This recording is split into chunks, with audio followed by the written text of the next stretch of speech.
নিজের নাম বল। যা বলবি জোরে বলবি, ঠিক আছে? আজকে আমাদের যেটা 1:1 যেটা আমরা বলেছিলাম, তোদেরকে যেটা বলেছিলাম যে আমাদের 1:1 শো বা কি নাম হবে এখনো সিলেক্ট হয়নি। তো আমরা বলেছি না, পড়া আমি পড়াচ্ছি, আমার সিলেবাস শেষ করা, আমরা কিভাবে পড়ালাম কোনো যায় আসে না। আমাদের স্টুডেন্ট অর্থাৎ ডিজিটাল ক্লাস এসএস এর স্টুডেন্ট পড়া পারছে কিনা এটা হচ্ছে যায় আসে। তো আজকে আমরা লাইভ করছি প্রথমবার, তো আমাদের লাইভ কেউ হয়তো দেখতে পাবে না। লাইভটা যে আমরা করছি, এই লাইভটা করার পর ঠিক আছে, আমাদের অফিস থেকে এই লাইভটাকে তোর ইউটিউব চ্যানেলের জন্য বা আর কোনো কিছুর জন্য ওটা তোর অফলাইনে ক্লাস হয়ে যাবে। ক্লিয়ার বুঝলি কি বললাম? তো অত কিছু বলছি না আজকে, যেহেতু প্রথম দিন আছে, ঠিক আছে? ডিটেলস পুরো আলোচনা করবো যে আমরা যেটা চালু করেছি এটা কি জন্য চালু করেছি। তো আমরা ডাইরেক্ট কোশ্চেন ধরা বা তোর প্রশ্নোত্তর ধরা চালু করছি। ক্লিয়ার বুঝলি? ডিজিটাল ক্লাস এসএসআর স্টুডেন্ট মানে কি, যে এটা না যে ও কার্ড লাগিয়ে আর ঘুরে বেড়াচ্ছে, ও পড়া পারলো, ওকে পড়া পারতেই হবে, ঠিক আছে? তো আজকের যেটা থিম হচ্ছে সেটা হচ্ছে বহুরূপী গল্পে। চল যেটা বলছি ভালো করে শুনবি, আর একটু ওদিকে তাকিয়ে বলবি। আচ্ছা তোরাও বলতে, আজকে কোন বার? তারিখ 20 এপ্রিল 2024। 20 এপ্রিল 2024, এরকম জোরে বলবি। তো এখানে বহুরূপী ডিজিটাল বহুরূপীর তো ক্লাস হয়ে গেছে, লাইভ ক্লাস করে নিয়েছে। লাইভ ক্লাস হয়ে গেছে। তোর এমসিকিউ যেটা আছে এটা ডিজিটাল ক্লাস করেছিস, লাইভ ক্লাস করেছিস, আর এসিকিউ ডিজিটাল ক্লাস করে নিয়েছিস, ঠিক আছে? তো এটা তোর নোট থেকে পড়া ধরছি, তোকে যেটা টাস্ক দেওয়া হয়েছিল। তো তুই বলবি জগদীশ বাবু সম্পত্তির পরিমাণ কত টাকা? ঠিক আছে। সে ভয়ানক দুর্লভ জিনিস, এখানে যে বস্তুকে ভয়ানক দুর্লভ বলে বলা হয়েছে। জগদীশ বাবু বাড়িতে আসা সন্ন্যাসী পায়ের ধুলোকে দেখে। ঠিক আছে।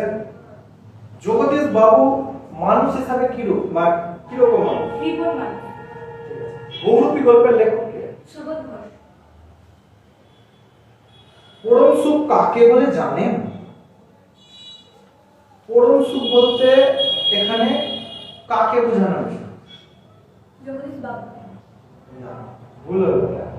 ঠিক আছে, এবার আমি পছন্দ করছি। পরম সুখ কাকে বলে জানেন? সব সুখের বন্ধন থেকে মুক্ত হয়ে যাওয়া। জগদীশ বাবুকে এই উক্তি কে করেছিল? বিরাগীজি। বিরাগী। আর একটা কোশ্চেন ছিল যে পরম সুখ কাকে বলে জানেন? বলছে ওসব হলো সুন্দর সুন্দর হলো। কোশ্চেনটা ধরে না, ভুল হয়ে গেল। ঠিক আছে, আমিও প্রথম ভিডিও সামনে নিচ্ছি, তো সেটা অসুবিধা নেই, কেটে দেবো আমরা যখন ইউটিউবে ছাড়বো, কিনা কেটে দেবো এটা। ওসব হলো সুন্দর সুন্দর বঞ্চনা। এখানে ওসব বলতে কি বোঝানো হয়েছে? ঠিক বলেছে? হ্যাঁ। চকের বাস স্ট্যান্ডের কাছে দুপুরবেলা হরিদা সেজেছিল। অনুমান পাগল। ঠিক আছে। নকল পুলিশ সেজে হরিদা স্কুলের মাস্টার মশাইয়ের কাছ থেকে কত টাকা ঘুষ নিয়েছে? 8 আনা। ঠিক বলেছে। জগদীশ বাবুর বাড়িতে এসে 7 দিন যে থাকা সন্ন্যাসী, ও কি খেতে? সারা বছরে শুধু একটা করে হরিতকি ছিল তো না, বড় তো কি ছিল?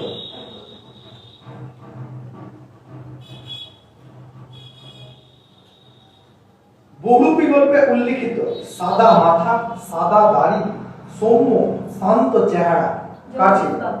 ঠিক আছে। কৃপণ জগদীশ বাবু হরিদাকে যদি বকশিস দিত, কত টাকা দিত? 8 আনা কিংবা 10 আনা।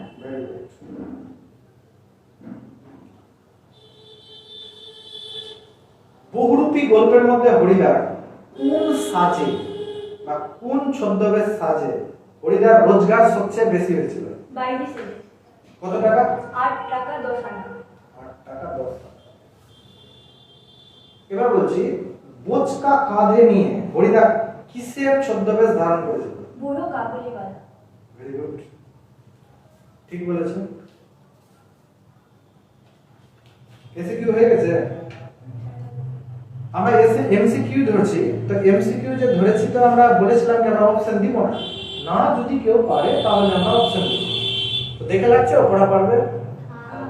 পারবে? হ্যাঁ। না দেখে লিখতে পারবে? মাধ্যমিকে লিখতে পারবে? হ্যাঁ। অবশ্যই লিখতে পারবে মাধ্যমিকে। ঠিক আছে। আমি এই সৃষ্টির মধ্যে এক কণা ধুলো। এটা কে বলেছিল? আচ্ছা বল। বিরাগী বিরাগী। আমি কেবল অপশন দিতাম। সেদিকে ভুলেও একবার তাকালেন না বিরাগী। বিরাগী কোন দিকে তাকাননি? 101 টাকার থলির দিকে। ঠিক বলেছে? হ্যাঁ। অবশ্যই ঠিক বলেছে। উন্মাদ পাগল সেজে হরিদা কোথায় দাঁড়িয়েছিল? চোখের বাস স্ট্যান্ডে। ঠিক আছে। সুবোধ ঘোষের বহুরূপী গল্পের বহুরূপীটি কে ছিলেন? হরিদা। ঠিক আছে। না কিছুই শুনেননি। না কিছুই শুনেনি। কে কি শোনেননি? সাহিত্যিক সুবোধ ঘোষের লেখা বহুরূপী গল্পে হরিদা তাদের এলাকার জগদীশ বাবুর কাণ্ড খবর শুনেননি। উত্তর ঠিক আছে, কিন্তু একটা জিনিস কি ভুল আছে বলতো? কে বলতে পারবে? সাহিত্য না সাহিত্যিক। হয়তো প্রথমবার আছিস আজকে, তুই হয়তো ভুলে যাচ্ছিস। টেলিভিশনে কি বললাম আর উচ্চারণগুলো দেখিসনি। সাহিত্যিক। ঠিক আছে, বা লেখক বললেও হবে। ঠিক বলেছে, আনসার ঠিক আছে। তা পেতেন না, সে ভয়ানক দুর্লভ জিনিস। এখানে দুর্লভ জিনিস কাকে বলা হয়েছে?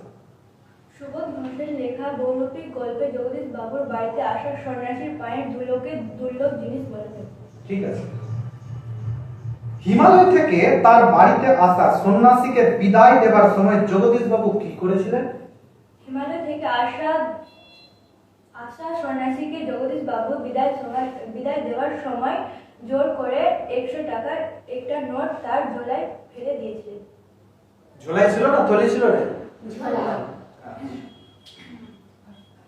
গল্প শুনে খুব গম্ভীর হয়ে গেলেন হরিদা। কোন গল্পের কথা এখানে বলা হয়েছে? জগদীশ বাবুর বাড়িতে আসা সন্ন্যাসীকে জগদীশ বাবু ঠিক আছে, ভাবতে পারিস। জগদীশ বাবুর বাড়িতে আসা সন্ন্যাসীর জগদীশ বাবুর একটা 100 টাকার নোট দিয়েছিল। ঠিকই আছে, তুই লাইনটা ঠিক ধরেছিস যে এই কোন গল্প জগদীশ বাবুর বাড়িতে আসা সন্ন্যাসী। লাইন তো ঠিক আছে, জাস্ট এটা একটু ভালো করে না পড়ার কারণে, ঠিক আছে, এটা হয়তো ভুলে গেছিস। লাইনটাকে সাজিয়ে লিখতে হবে একটু। ঠিক আছে। কোশ্চেনের আনসার একটা ধরার প্যাটার্ন, এটা তুই ঠিক ট্র্যাকে যাচ্ছিস কিনা। তো ট্র্যাকটা ঠিক আছে। কেউ চিনতে পারে না কাকে কেউ চিনতে পারে না। কাকে কেউ কেন চিনতে পারে না? যাক, না পারলে আমি খুশি হবো, কারণ সব টাইপের নিচ্ছে। ঠিক আছে, মনে পড়ছে না? কোশ্চেনটা ছেড়ে দিলাম, ওদেরকে ধরবো। আজ তোমাদের একটা জবর খেলা দেখাবো। কাদের প্রতি কে? কাদের প্রতি কে? কোথায় জবর খেলা দেখাবে? হরিদা তার বন্ধুদের বলেছিল জোরে বল। বাবুর বাড়িতে জবর খেলা দেখাবে। ঠিক আছে, ঠিক আছে। আচ্ছা, আর বেশি কিছু ধরবো না। মানে বহুরূপী যেহেতু থিম চলছে, তো খালি আমি বহুরূপী থেকে কোশ্চেন ধরতে পারবো, অন্য জায়গা থেকে তো ধরতে পারবো না এখন বর্তমানে।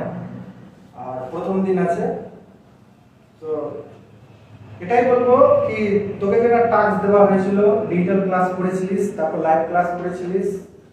তো একটাই কথা বলবো, খুব বললি ভালো লাগলো, আর আমি ভেবেছিলাম তুই খুব আস্তে বলবি কথা। তো যাই হোক, এদের সামনে তুই জোরে বলছিস। জোরে বলেছে? হ্যাঁ। ঠিক আছে, তো জোরে জোরে কথা বলেছে। এটা হলো পড়া, যেটা তুই না দেখে আমার সামনে আমাকে দিয়ে দিবি। পশ্চিমবঙ্গের যে কোনো স্কুলে তোর যদি পরীক্ষার মাধ্যমিকের সেন্টার পড়ে, ঠিক আছে, যে কোনো এখানে মাধ্যমিকের সেন্টার পড়ে, তুই না দেখে নামিয়ে দিতে পারবি। ঠিক আছে, আমাদের শো এর নামটা এখনো সিলেক্ট করিনি, কারণ 1:1 শো রাখবো। নোটের কোনো দাম নেই। নোটের কি দাম? তুই যাকে বলে দিলি, এবার তুই রাস্তায় তোকে যে কেউ পড়া ধরতে পারে, যে কেউ। আমাদের এখানকার স্টুডেন্টের পরিচয় এটাই হলো কি, আমাদের স্টুডেন্টকে রাস্তার যে কোনো লোক পড়া ধরে দিতে পারে। কেন বুঝলি? নোট গুরুত্বপূর্ণ কথা না, কমন দেওয়া এসব আমাদের কাছে ইজি ব্যাপার হবে, কিন্তু আমাদের স্টুডেন্ট পড়া পারবে কিনা এটাই হচ্ছে আমাদের চ্যালেঞ্জিং কাজ। আমি কি পড়াচ্ছি সেটা বড় কথা না। আমি তোকে পড়িয়েছি, তুই এখানে পড়েছিস, অ্যাকচুয়ালি ডিজিটাল ক্লাস এসে পড়েছিস, তুই যেমনি পড় সেটা যায় আসে না। কিন্তু তুই যে না দেখে পড়াটা বলতে পারছিস, বা তুই আমাকে যে মুখস্থ দিলি, এটা মুখস্থ বলা যাবে না, মুখস্থ ব্যাপারটা অন্যরকম হয়। ঠিক আছে, তো না দেখে যেটা তুই আমাকে পড়া দিলি এর জন্য আমি খুশি হলাম, আর তোর এক ধাপ তুই আমার আগে দিলি। এখানে আমরা ওই জন্যই পড়াই যাতে আমাদের স্টুডেন্ট না দেখে পড়াটা পাবে। আমরা ডিজিটাল ক্লাসটা কেন পড়াই? যাতে আমাদের B category, C category, A category থাকলেও অসুবিধা নেই, ঠিক আছে, যাতে স্টুডেন্ট না দেখে পড়া পাবে, ঠিক আছে। দেখে দেখে পড়ে পড়ার কোনো লাভ নেই, ঠিক আছে। আমি ক্লাস কেমনি পড়াচ্ছি যে আমার স্টুডেন্ট পড়া পারছে না, এটাই জন্যই এই শোটা বিশেষ করে করা হয়েছে। তো আর কিছু বললাম না। আচ্ছা, আমরা এই ভিডিওটা আজকে লাইভ করছি কিন্তু প্রাইভেট অ্যাকাউন্ট আছে, প্রাইভেট অ্যাকাউন্টে করছি। এই ভিডিওটা এক সময় যদি আমাদের খুবই ভালো লাগে তো আমরা এটা অফলাইনে ইউটিউবে ছাড়তে পারি। তো এটার জন্য তোর গার্জেনের কাছে আমরা পারমিশন নিব, বিনা পারমিশনে তো ছাড়বো না, তোর একটা পারমিশন থাকবে। ভিডিওটা প্রথমে তোর গার্জেনের কাছে যাবে, তোর গার্জেনের কাছে কিন্তু আমার কোনো অসুবিধা নেই, ঠিক আছে। প্রথমে গার্জেনের কাছে যাবে, তারপরে যদি তোর গার্জেন না ছাড়তে পারে অসুবিধা নেই, তাহলে আমরা ছাড়বো, ঠিক আছে। খুব ভালো লাগলো, এর জন্য হাততালি দাও। আচ্ছা, নেক্সট কি আসলে আসতে পারে, ঠিক আছে। আয় চলে আয়, নেক্সট যে আসলে আসতে বসতে পারে, তাড়াতাড়ি কর, তাড়াতাড়ি কর, তাড়াতাড়ি কর। ভয়ের কোনো কারণ নাই, প্রথম দিন আছে, ভয়ের কোনো কারণ নাই। তুই গিয়ে এই ধর তো দেখি।